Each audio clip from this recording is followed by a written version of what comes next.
6 भाई जिन्होंने 1,69,000 एकड़ जितने इलाके पर राज किया, जिन्होंने सिर्फ एक साल में 100 शेरों को मार डाला। इन लॉयंस का जन्म हुआ था क्रूगर नेशनल पार्क में। इनका परिवार सालों से सैबी सैंड इलाके में रहता था। ये लॉयन स्पार्टा फैमिली के हिस्से थे। साल 2002 में इस स्पार्टा प्राइड में 10 बच्चे हुए, जिनमें से 5 शेर थे।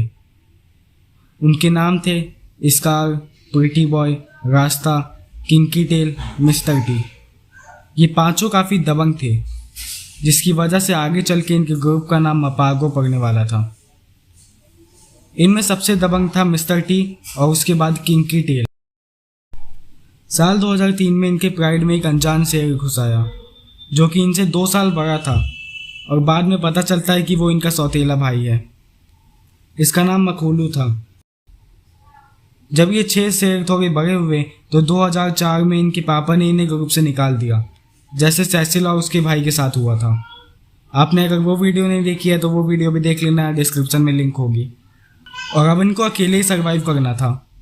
ये 6 भाई धीरे धीरे शिकार करने में माहिर होते गए।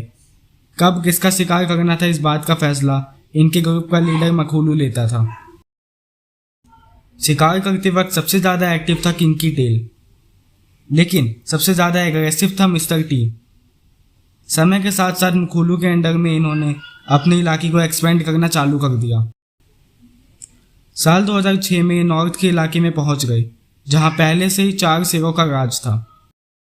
लेकिन जब इनकी और मपागो ब्रदर्स की फाइट हुई तो उन 4 में से एक शेर को मपागो ब्रदर्स ने मार दिया और बाकी 3 भाग गए, और इसी तरह ये इस इलाके में भी राज करने लग गए। अगले 1 साल तक इन्होंने उस हर लॉयन को मारा जो इनके रास्ते के बीच में आ रहा था।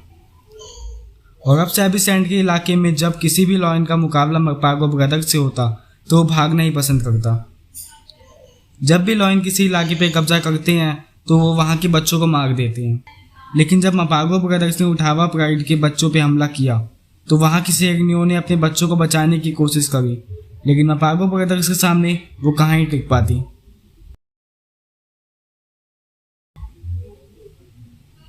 और वो हार जाती हैं। और मपागो ब्रदर्स उनके बच्चों को मार देते हैं। इसमें सबसे आगे था मिस्टर टी। ये इतना बेरहम था कि बच्चों को उनकी माँ के सामने नोच नोच के खा जाता था। और अब ऐसा समय आ चुका था कि जब सैबी सैंड में बाकी लॉयंस की गिनती बहुत कम हो गई थी।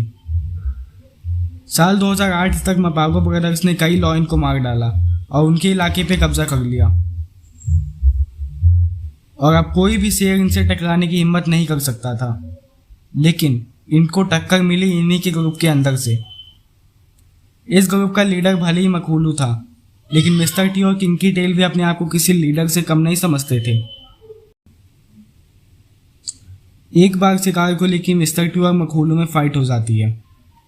मिस्टर टी भी बराबरी की टक्कर देता है, लेकिन मखोलू मिस्टर टी के एक पैर को इंजर्ड कर देता है, जिससे ठीक होने में बहुत टाइम लगता है। और ठीक होने के कुछ समय बाद ही मिस्टर टी किंकी टेल के साथ अपना ग्रुप छोड़कर चले जाता है। इस समय ये 6 साल के थे। अब ये ब्रदर्स 2 ग्रुप में बट चुके थे। ये दोनों ग्रुप अलग अलग इलाकों पे राज करने लगे। ये दोनों ग्रुप अब चैन से रहने लगे। अब इनका ज़्यादा ध्यान शिकार करने में नहीं, अपने प्राइड की सुरक्षा करने में था। समय के साथ इस शांति भरे माहौल में 4 साल बीत गए। करीब 2 साल तक मिस्टर टी और किंकी टेल ने अपने इलाके को बंजारे लॉयन से बचा के रखा।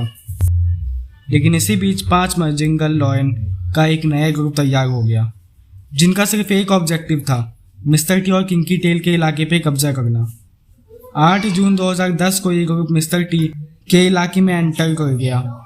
मिस्टर टी और किंकी टेल कभी भी किसी फाइट में हारे नहीं थे, इसीलिए वो कॉन्फिडेंस से भरे हुए थे, और उनका यही कॉन्फिडेंस रंग लाया।